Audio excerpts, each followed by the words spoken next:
익숙했던 과거와 달라진 현재 트럼프가 중국의 관세 폭탄을 날리는 과거 뉴스 화면.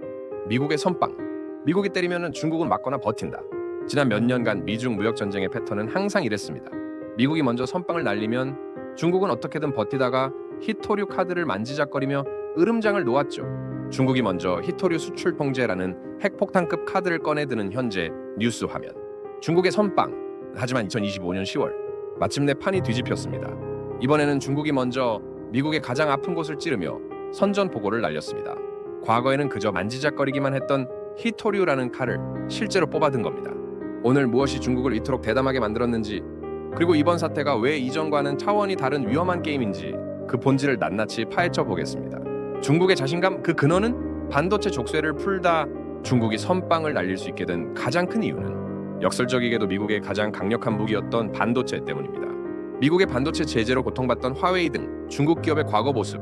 그동안 미국은 반도체 공급망을 틀어쥐고 중국의 첨단 산업을 질식시켜 왔습니다.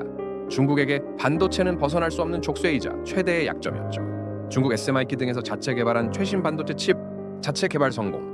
하지만 최근 중국 내부에서는 이 반도체 병목 현상이 어느 정도 해결되었다는 자신감이 터져 나오고 있습니다. 미국의 제재를 우회하거나 자체 기술 개발을 통해 미국의 반도체 없이도 버틸 수 있는 최소한의 맷집을 키웠다고 판단한 겁니다. 자신의 가장 큰 약점이 보완되었다고 생각하는 순간 비로소 상대의 약점을 공격할 수 있는 용기가 생기는 법이죠.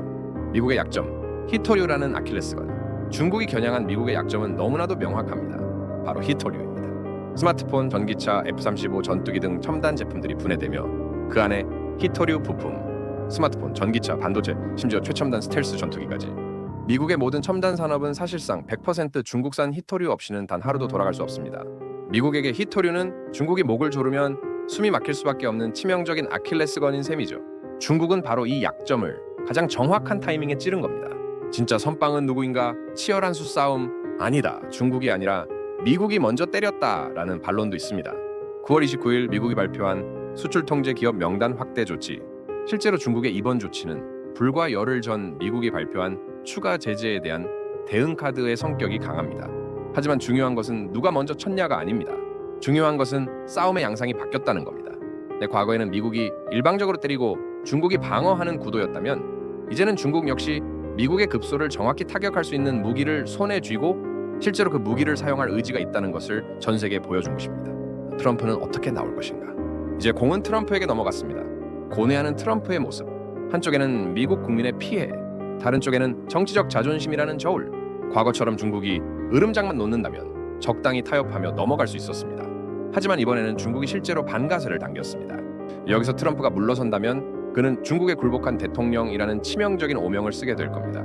반대로 끝까지 버틴다면 히토류 가격 폭등으로 인한 물가 상승으로 미국 국민들의 삶이 박살나고 내년 선거에서 공화당이 참패할 수도 있습니다. 서로의 심장을 겨눈 경제 핵무기.